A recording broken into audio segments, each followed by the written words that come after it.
Hello students, welcome. आज हम पढ़ेंगे फिनॉल की बची हुई प्रिपरेशंस। ठीक है, इसके पहले हमने दो प्रिपरेशंस कंप्लीट किया था फिनॉल के लिए। एक था डॉस प्रोसेस और दूसरा था फ्रॉम क्यूबिंग। आज हम दो मेथड पढ़ेंगे, बेंजीन सल्फोनिक एसिड और सेकंड मेथड है फ्रॉम एनिलीन। ठीक है, तो इन दो मेथड से हम अभी फिनॉल का प्रिपरेशंस करेंगे। किस तरीके से होगा तो देखो, सबसे पहले बेंजीन सल्फोनिक एसिड। अब ये बेंजीन सल्फोनिक एसिड कैसे बनेगा यहाँ पर, तो सबसे पहले क्या होगा कि बेंजीन का हम रिएक्शंस करेंगे किसके साथ में, सल्फ्यूरिक एसिड के साथ में। ठीक है, तो सल्फ्यूरिक एसिड जैसे कि H2SO4 हम इस तरीके से लिख सकते हैं HOSO3H। ओके, तो बेंजीन का यहाँ पर sulphuric acid, concentrated sulphuric acid से रिएक्शंस कराते हैं तो क्या होता है, कॉन्सेंट्रेटेड एसिड का काम है डिहाइड्रेशन करना, यानी वाटर मॉलिक्यूल्स रिमूव करना। अब होगा ये कि बेंजीन के 6 कार्बन से कोई भी एक कार्बन का जो हाइड्रोजन अटैच है, ठीक है, इस हाइड्रोजन्स को यहां से वो रिमूव करेगा और ये हाइड्रोजन H+ के फॉर्म में किसके साथ कंबाइन होंगे, OH के साथ में। तो जबकि ये कॉन्सेंट्रेटेड एसिड है तो ये वाटर मॉलिक्यूल्स को रिमूव करेगा और ये जो सल्फोनिक ग्रुप दिखाई दे रहा है ये यहाँ पर एरोमेटिक रिंग से क्या होगा, अटैच होगा। ठीक है, तो इस तरीके से यहाँ पर सल्फोनिक ग्रुप जो है SO3H, ओके, ये ग्रुप अटैच होगा। समझ में आ रहा। अब यहाँ पर क्या मिल रहा है आपको, ये कंपाउंड जो मिलता है इसको बोलते हैं बेंजीन सल्फोनिक एसिड। ठीक है, इसको क्या बोलेंगे, बेंजीन सल्फोनिक एसिड। ओके, तो यहाँ बेंजीन सल्फोनिक एसिड का फॉर्मेशन हुआ। अब इसी का यूज करेंगे, बेंजीन सल्फोनिक एसिड का यूज करेंगे और किसका फॉर्मेशन करेंगे हम, फिनॉल का। ओके, अब ये किस तरह से हुआ तो देखो, बेंजीन सल्फोनिक एसिड जो है इसको हम रिएक्ट करेंगे किसके साथ में, sodium benzene benzene sulphonic acid reacts with the sodium hydroxide. ठीक है, reacts with sodium hydroxide at about 573 kelvin. ठीक है, इस टेम्परेचर पर हम क्या करेंगे, बेंजीन सल्फोनिक एसिड को यहां पर सोडियम हाइड्रोक्साइड के साथ में रिएक्ट करेंगे। ठीक है, अब यहां होगा क्या, इसको हम कहते हैं बेंजीन सल्फोनिक एसिड। ओके, तो ये एसिडिक नेचर शो करेगा और सोडियम हाइड्रोक्साइड जो है, ये सोडियम हाइड्रोक्साइड क्या करेगा, बेसिक। ठीक है, नेचर है इसका, यानी ये बेस हो गया और ये एसिड हुआ। क्या होता है, acid react with base give salt and water. इसको हम सिंपली क्या बोलते हैं, न्यूट्रलाइजेशन रिएक्शन। ओके, तो यहां बेंजीन सल्फोनिक एसिड जो है ये सोडियम हाइड्रोक्साइड के साथ रिएक्ट होगा और आपको क्या मिलेगा यहाँ पर, सॉल्ट एंड वाटर। तो सबसे पहले वाटर बना लो, क्या होगा, OH, और यहां से एसिड से क्या मिलेगा आपको, हाइड्रोजन H, क्या फॉर्मेशंस करेगा, H2। ओके, अब बाकी बचा हुआ पार्ट आपको क्या दिखाई दे रहा है, बेंजीन है, ठीक है, यहां पर सल्फोनिक SO3 ये ग्रुप भी दिख रहा है। ओके, और अब कौन अटैच होगा, यहां पर जब हाइड्रोजन्स OH में कंबाइन होके वाटर मॉलिक्यूल का फॉर्मेशन कर रहा है तो इस हाइड्रोजन के जगह अब कौन जाके अटैच होगा, सोडियम। ओके, इस तरीके से।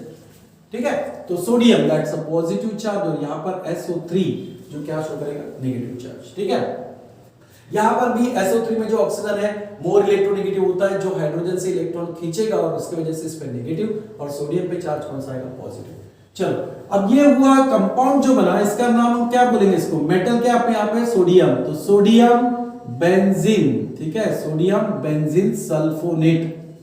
ओके, इसका नेम क्या है, सोडियम बेंजीन सल्फोनेट। ओके, तो सबसे पहले तो सोडियम बेंजीन सल्फोनेट का फॉर्मेशन हुआ।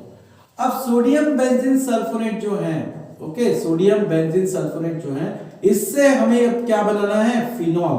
अब इसका रिएक्शंस किसके साथ कराएंगे, देखो कि sodium benzene sulphonate is fuse with the sodium hydroxide. हमें फिर से यहां पर क्या यूज करना है, सोडियम हाइड्रोक्साइड यूज करना है। Okay, so sodium benzene sulphonate is fuse with the sodium hydroxide. लेकिन यहां ध्यान देना कि सोडियम हाइड्रोक्साइड के हमें यहां पर 2 यूनिट लगेंगे, 2 मॉलिक्यूल्स लगेंगे।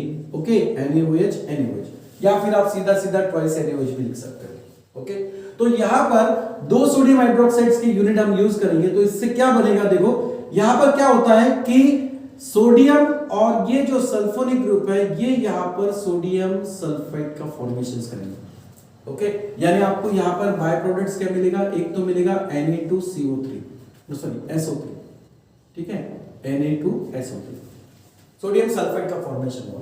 उसके बाद यहां पर देखो क्या होगा, अब बचा कौन है, OH, और इस OH के साथ में ये सेकंड मॉलिक्यूल्स का जो सोडियम हाइड्रोक्साइड है इसका H के साथ रिएक्शंस होकर क्या बनेगा, वाटर। तो यहां पर बाय प्रोडक्ट्स क्या बन रहा है, एक तो सोडियम सल्फाइड बन जाएगा प्लस HOH, इससे क्या फॉर्मेशन होगा, वाटर। ओके। अब बाकी जो बचा हुआ पार्ट है वो क्या है, सोडियम ऑक्सीजन के साथ में है। ओके, तो ये ग्रुप अब किसके साथ रिएक्ट होगा, बेंजीन के साथ में, यानी एरोमेटिक रिंग के साथ में। और यहां से sulphonic group, sodium benzene sulphonate में ये जो SO3 ग्रुप है ये तो निकल गया, सोडियम के साथ अटैच होकर क्या फॉर्म कर रहा है, Ne2SO3। H और OH से क्या फॉर्मेशन हो रहा है, वाटर। अब ये ऑक्सीजन अलोंग विद सोडियम किससे अटैच होगा, एरोमेटिक रिंग से, दैट इज ONA। ओके, अब ये जो प्रोडक्ट बन रहा है इसको हम क्या कहेंगे, मेटल क्या है यहाँ पर, सोडियम। ओके, और बाकी जो बचा हुआ स्ट्रक्चर है ये क्या है, सोडियम फिनॉक्साइड है। ठीक है, ये क्या है यहाँ पर, सोडियम फिनॉक्साइड। ठीक है, तो बेंजीन सल्फोनिक एसिड का सबसे पहले सोडियम बेंजीन सल्फोनेट पे कन्वर्शन होगा, उसको फिर अगेन रिएक्ट करेंगे हम सोडियम हाइड्रोक्साइड से, तो यहाँ पर क्या होगा, सोडियम फिनॉक्साइड बनेगा। अब क्या करना है, अब सोडियम फिनॉक्साइड का हमें यहाँ पर फिनॉल में कन्वर्शन करना है, तो हम क्या करेंगे, यहाँ पर क्या करना पड़ेगा, फिनॉल में कन्वर्शन करने के लिए हम इसका एसिडिफिकेशन करेंगे। ओके, एसिडिफिकेशन करवाएंगे मतलब इसके लिए हम कोई एसिड यूज करेंगे जैसे कि डाइल्यूट एसिड। ओके, तो ये एसिडिफिकेशन करेगा, यहाँ पर प्रोटॉन ट्रांसफर करेगा H+, और वो H+ किसके साथ कंबाइन होगा, यहाँ पर ऑक्सीजन के साथ में। ठीक है, तो आपको यहाँ पर फॉर्मेशंस क्या मिलेगा, oxygen protonated by this acid and then converted into the phenol. ठीक है, उसके बाद यहाँ पर फिनॉल का प्रिपरेशन होगा। अब डाइल्यूट है, एसिड है, तो वाटर मॉलिक्यूल भी ऐड करेगा HOH, और वैसे भी कर सकते हो HOH से यहाँ पर हाइड्रोजन जो है वो प्रोटॉन यहाँ पर ऑक्सीजन में ऐड होगा, प्रोटोनेशन भी हो जाएगा, और बचा हुआ OH जो रहेगा वो सोडियम के साथ में कंबाइन होकर NaOH का फॉर्मेशन करेगा, और वैसे भी वो हमें यूज हो ही रहा है। ठीक है, तो इस तरीके से सिर्फ यहाँ जो पहला हुआ बेंजीन सल्फोनिक एसिड जो है, यहां पर रिएक्शंस करते वक्त सोडियम हाइड्रोक्साइड का टेंपरेचर कितना रखना है, 573 केल्विन। लेकिन जब इसका सोडियम बेंजीन सल्फोनेट बन जाता है, जब इसका सॉल्ट बनता है, जब यहाँ पर पोलैरिटी डेवलप हो जाती है, आयनिक फॉर्म जैसा होता है, तब इसका आगे रिएक्शंस करवाने के लिए टेंपरेचर हम 523 केल्विन रखें तो भी रिएक्शंस आगे प्रोसीड होता है। ठीक है, तो इस तरीके से sodium benzene sulphonic benzene sulphonic acid का कन्वर्शन सोडियम बेंजीन सल्फोनेट में करेंगे, उसको फिर हम सोडियम हाइड्रोक्साइड्स के 2 यूनिट के साथ, यहाँ पर खास तौर से ध्यान में रखना, आपको 2 मॉलिक्यूल लगेंगे, और इन 2 यूनिट्स के साथ रिएक्ट कराते हैं, तो हमें यहाँ पर क्या मिलेगा भाई, सोडियम फिनॉक्साइड मिलेगा, और इसके साथ हमें 2 बाय प्रोडक्ट्स मिलेंगे, सोडियम सल्फाइड एंड वाटर। ठीक है, लेकिन हमारे लिए इंपॉर्टेंट तो यही है, क्या, सोडियम फिनॉक्साइड। ओके, अब सोडियम फिनॉक्साइड में आगे नेक्स्ट केस में नेक्स्ट स्टेप में क्या करेंगे, इसका एसिडिफिकेशन करवाएंगे बाय डाइल्यूट एसिड से, डाइल्यूट HCl से। ठीक है, और फिर यहां पर इसका कन्वर्शन किसमें होगा, फिनॉल में, बाय प्रोटोनेशन कह सकते हो, या डाइल्यूट एसिड है तो डेफिनेटली यहां पर वाटर होगा HOH। ठीक है, तो यहां पर हाइड्रोजन यानी इसमें ऐड होकर प्रोटोनेशन हो जाएगा, और सोडियम और OH से यहां पर फिर से NaOH बनेगा, जो कि रिएक्शन में यूज हो ही रहा है। ठीक है, तो ये एक मेथड है from benzene sulphonic acid. Next क्या है, from aniline. Okay, next method है फ्रॉम एनिलीन। अब एनिलीन का हमने इसके पहले स्ट्रक्चर देखा है, पढ़ा भी है, इस रिएक्शंस को हम ऑलरेडी पहले भी पढ़ चुके हैं कि यहाँ पर एनिलीन यानी क्या होगा, NH2 ग्रुप जो है ये एरोमेटिक रिंग से यहाँ पर अटैच होता है, जिसको हम बोलते हैं एनिलीन। ठीक है, एनिलीन या बेंजीन अमाइन, लेकिन वहां पर ई ड्रॉप होगा, बेंजीन अमाइन होगा, या फिर इसको आप स्टैंडर्डली कह सकते हो एनिलीन। ओके, तो ये हो गया एनिलीन। अब एनिलीन का हमें अगर कन्वर्शन करना है किसमें, फिनॉल में, तो सबसे इसमें खास तौर से ध्यान में रखना, इसमें जो इंटरमीडिएट बनेगा वो बहुत इंपॉर्टेंट है, और वो क्या होता है, एनिलीन का रिएक्शंस हम यहां पर करते हैं एक्चुअली सोडियम नाइट्रेट NaNO2 और प्लस HCl, ये जो मिक्सचर है सोडियम नाइट्रेट और हाइड्रोक्लोरिक एसिड, यहां से आपको एसिड मिलता है। ठीक है, कौन सा एसिड मिलेगा यहाँ पर, HNO2, that is the nitrous acid. ठीक है, यहां पर क्या होता है, नाइट्रस एसिड का फॉर्मेशन होता है, और यही नाइट्रस एसिड एनिलीन का कन्वर्शन किस में करता है, बेंजीन डाइजोनियम क्लोराइड में। ये रिएक्शंस हमने बेंजीन डाइजोनियम में कन्वर्ट करता है, डाइजोनियम इसमें यहां पर ग्रुप ऐड होता है, तो नाइट्रस एसिड एनिलीन का कन्वर्शन किस में कराता है, यहां पर डाइजोनियम में। डाइजोनियम यानी nitrogen, triple bonded with nitrogen, और यहां पर नाइट्रोजन ने 4 बॉन्ड बनाया, तो इस पर कौन सा चार्ज आता है, पॉजिटिव।